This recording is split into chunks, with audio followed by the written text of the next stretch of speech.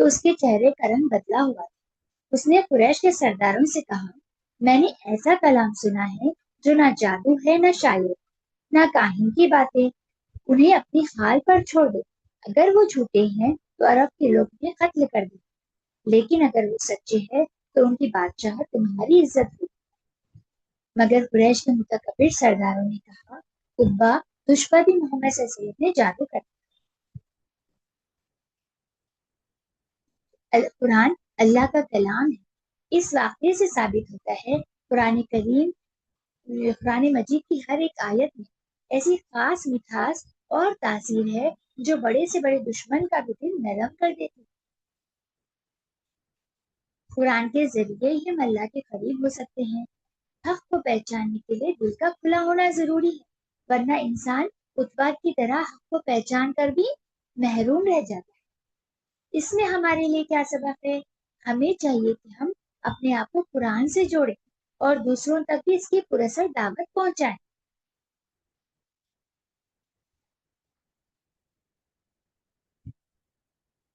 مشرکین کی سودے بازی اور قرآن میں اس کا جواب۔ دعوت دین کے ابتدائی دور میں کفار مکہ نے ہر دروازے کھٹکھٹایا، تشدد سے لے کر لالچ تک۔ جب انہیں ناکامی ہوئی تو انہوں نے درمیانی راہ یعنی کمپرومائز کا ڈھونگ رچا، مگر اللہ کا دین کسی سیاسی سمجھوتے کا محتاج نہیں۔ پہلی سودے بازی عبادت میں شرکت۔ مشرکین نے کہا، ایک سال آپ ہمارے خداؤں کی پوجا کریں، ایک سال ہم آپ کے معبود کی عبادت کریں گے۔ اس پر اللہ سبحانہ تعالیٰ نے سورہ الکافرون کو قطع تعلق کے طور پر نازل کیا۔ اے نبی کہہ دیجیے، اے کافرو، میں ان کی عبادت نہیں کرتا جن کی تم کرتے ہو، اور نہ تم اس کی عبادت کرنے والے ہو جس کی میں کرتا ہوں، اور نہ میں ان کی عبادت کرنے والا ہوں جن کی تم نے کی ہے، اور نہ تم اس کی عبادت کرنے والے ہو جس کی میں کرتا ہوں۔ تمہارے لیے تمہارا دین ہے اور میرے لیے میرا دین۔ دیکھیے، اسلام میں عدل بدل نہیں چلتا، عبادت صرف اللہ کی ہے اور اس میں کسی کی بھی شرکت کفر ہے۔ سورہ الزمر آیت نمبر 64 میں اللہ سبحانہ تعالیٰ فرماتے ہیں،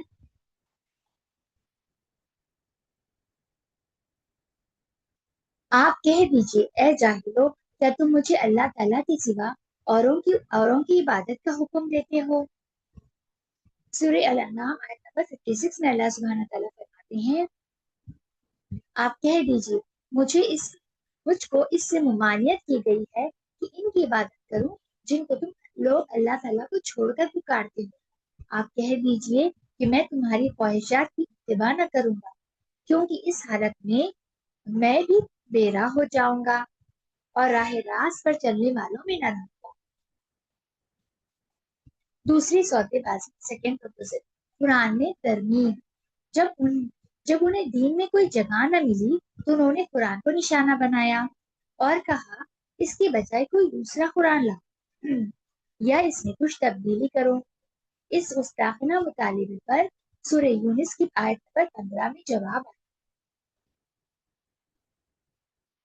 اور جب انہیں ہماری طرف سے صاف صاف باتیں سنائی جاتی ہیں تو وہ لوگ جو ہم سے ملنے کی توقع نہیں رکھتے کہتے ہیں، اس کے بجائے کوئی اور قرآن لاؤ یا اس میں کچھ تبدیلی کرو۔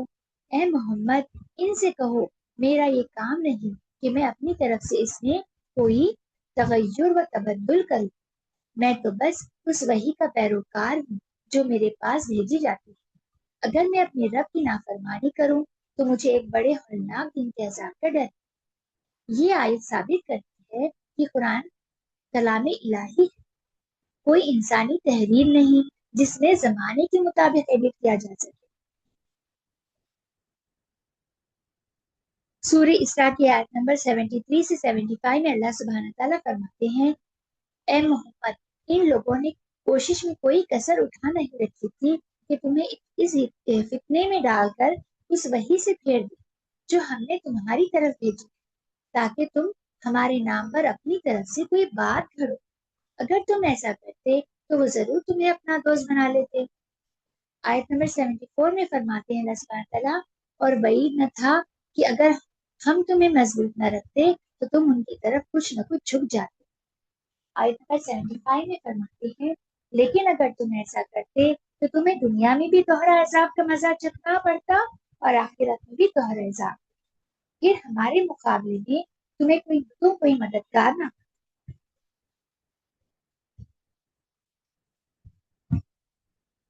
علماء یہود کی سازش۔ قریش نے اپنی ناکامی کا علاج مدینہ کے یہودی علماء میں تلاش کیا۔ انہوں نے 3 سوالات سکھائے۔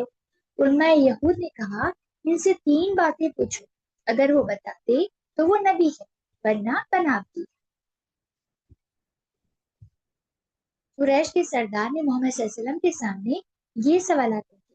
پہلا سوال، چند نوجوان جو زمانے اول میں گزرے، ان کا کیا واقعہ ہے؟ اللہ سبحانہ تعالیٰ نے سورہ کہف نازل کیا، وہ اصحاب کہف ہے۔ دوسرا سوال، گردش کرنے والا جو زمین کے مشرق اور مغرب پہنچتا، اس کی کیا خبر ہے؟ اس واقعے کا بیان کیا گیا، وہ ذوالقرنین ہے۔ تیسرا سوال، رخ کیا ہے؟ سورہ بنی اسرائیل آیت نمبر 85 نازل ہوئی، اور یہ لوگ ان سے روح کے بارے میں سوال کرتے ہیں، کہہ دو کہ روح میرے رب کا کہہ دو کہ وہ میرے رب کے حکم سے ہے، اور تمہیں انسانوں بہت تھوڑا علم دیا گیا ہے۔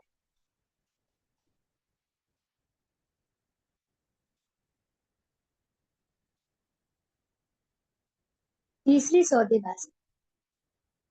قریش مطمئن تو ہوئے، لیکن کفر ہی کی راہ اپنائی۔ مکہ کے سرداروں نے شرط رکھی، ہم تب بیٹھیں گے جب بلال، عمار اور شعیب جیسے غریب مسلمانوں کو محفل سے ہٹا دیا جائے۔ آپ صلی اللہ علیہ وسلم ان کے مطالبے کو قبول کرنے پر آمادہ بھی ہوئے کہ شاید وہ اسلام قبول کر لے۔ اللہ سبحانہ تعالیٰ نے اپنے نبی صلی اللہ علیہ وسلم کو خبردار کرتے ہوئے سورہ الانعام کی آیت 52 نازل کی، اور اے نبی، ان لوگوں کو اپنے سے دور نہ کیجیے جو صبح و شام اپنے رب کو پکارتے ہیں، اس کی رضا کی طلب میں لگے ہوئے ہیں۔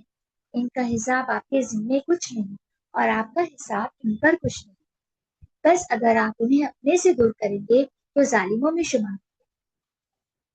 خلاصہ بیان یہ ہے، اسلام نے تکبر کی دیواروں کو گرا کر بھائی چارے کا وہ نظام دیا جس میں ایک غلام اور ایک سردار ایک ہی صف میں کھڑے ہوتے ہیں۔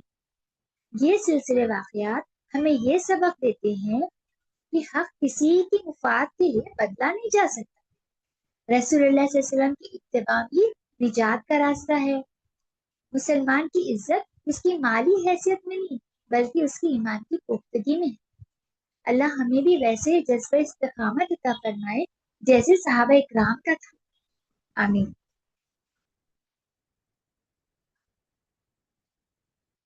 اب ہم دیکھیں گے سیرت کی روشنی میں آج کے دور کا منشور یعنی مینیفیسٹو۔ عقیدے میں نو کمپرومائز یعنی انشیکیبل فیتھ رہنا ہے۔ مشرکین نے عبادت میں پارٹنرشپ کی آفر دی تھی۔ آج کے دور میں لبرلزم کے نام پر یعنی آزاد خیالی کے نام پر اکثر دین کی بنیادوں کو لچکدار بنانے کی کوشش کی جاتی ہے۔ ہمیں کیا کرنا ہے؟ ہمارا رویہ وہی ہونا چاہیے جو سورہ الکافرون کا ہے۔ دوسروں کے حقوق کا احترام ضروری ہے، مگر اپنے عقیدے اور دین کی بنیادوں کو یعنی دین کے حدودوں پر کوئی سمجھوتہ نہیں کیا جا سکتا۔ حق اور باطل کو ملانا ہدایت نہیں بلکہ گمراہی۔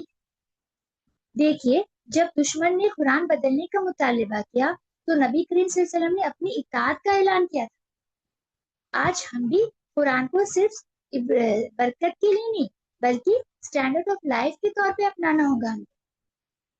جدیدیت یعنی ماڈرنٹی کے نام پر قرآن کے احکامات کو توڑ مروڑ کر پیش کرنے کی بجائے ہمیں اپنی زندگی کو قرآن کے مطابق ڈھالنا چاہیے۔ مشرکین نے علماء یہود سے سوالات لا کر نبی صلی اللہ علیہ وسلم کو آزمایا۔ آج کے دور میں سوشل میڈیا اور ایتھیزم کے ذریعے نئے نئے شکوک و شبہات پیدا کیے جاتے ہیں۔ ہمیں چاہیے کہ ہم صرف جذباتی نہ ہوں بلکہ علمی طور پر مضبوط ہوں۔ اپنے بچوں اور نسلوں کو قرآن کی تفسیر اور دلائل سکھائیے تاکہ وہ کسی بھی لاجیکل اٹیک کا جواب دے سکے۔ علم ہی وہ ہتھیار ہے جو فتنوں کا راستہ روک سکتا ہے۔ اور مشرکین کیا کرتے تھے؟ مشرکین نے غریب صحابہ کو دور کرنے کی شرط رکھی. آج ہمارے معاشرے میں بھی وی آئی پی کلچر اور دولت کی بنیادوں پر لوگوں کو کیا کرتے؟ تقسیم کیا جاتا. سیرت سے ہمیں یہ درس ملتا کہ اللہ کے نزدیک عزت کا معیار صرف تقویٰ ہے. ہمیں اپنی مساجد، مدرسوں اور مجلسوں میں غریب اور کمزور طبقے کو وہی عزت دینی ہوگی جو سرداروں کو دی جاتی. اگر ہم نے دنیاوی مفاد کے لیے اپنی دینی بھائیوں کو پیچھے چھوڑ دیا تو ہم بھی اللہ کی ناراضگی مول لیں. آج کا ٹیک اوے کیا ہے؟ حاصل کلام کیا ہے آج کا؟ آج کے مسلمانوں کو دو چیزوں کی سب سے زیادہ ضرورت ہے. ایک تو استقامت یعنی فرمنس، اپنے دین پر جم جانا چاہے دنیا کتنا بھی دباؤ کیوں نہ ڈالے. اور دوسری ہے حکمت یعنی وزڈم، دشمن کی سازشوں کو سمجھ کرنا اور علم کے ذریعے ان کا مقابلہ کرنا. اسلام کی فتح دیکھیے تلوار سے زیادہ اس کی سچائی اور اس کے ماننے والوں کے بے مثال کردار سے ہوئی. اللہ ہمیں اپنے دین کا سچا سپاہی اور ہدایت کا راستہ دکھانے والا بنے. اے اللہ، ہم تیرا شکر ادا کرتے ہیں کہ تو نے ہمیں اپنی مبارک کلام قرآن پاک اور اپنے حبیب صلی اللہ علیہ وسلم کی سیرت کو سمجھنے کی توفیق عطا کر. یا اللہ، جو علم ہم نے آج حاصل کیا ہے اسے ہمارے دلوں میں راسخ فرما اور اسے ہمارے علم نافع بنا. یا رب العزت، ہمیں ان لوگوں میں شمار فرما جو صرف سنتے نہیں بلکہ عمل کرتے ہیں. ہمارے کردار کو قرآن کے سانچے میں ڈھال. اے رب العالمین، جس طرح تو نے ہمارے نبی صلی اللہ علیہ وسلم کو مشکلات اور سودے بازیوں کے مقابلے میں استقامت عطا کرنا، ہمیں بھی حق پر جم جانے کی قوت عطا کرنا. یا رب، ہماری ان چھوٹی سی کوششوں کو قبول فرما، اسے ہمارے لیے، ہمارے والدین، ہمارے استادوں کے لیے صدقہ جاریہ بنا. آمین یا رب العالمین. وآخر دعوانا الحمدللہ رب العالمین. سبحانک اللہم و بحمدک، نشہد ان لا الہ الا انت، نستغفرک و نتوب الیک. اللہم ارزقنا شہادۃ فی سبیلک واجعل موتنا فی بلد رسولک واجعل قبورنا فی جنت البقیع وارزقنا حوض نبیک محمد صلی اللہ علیہ وسلم. اللہم ارزقنا جوارک و جوار نبیک محمد صلی اللہ علیہ وسلم. آمین. جزاک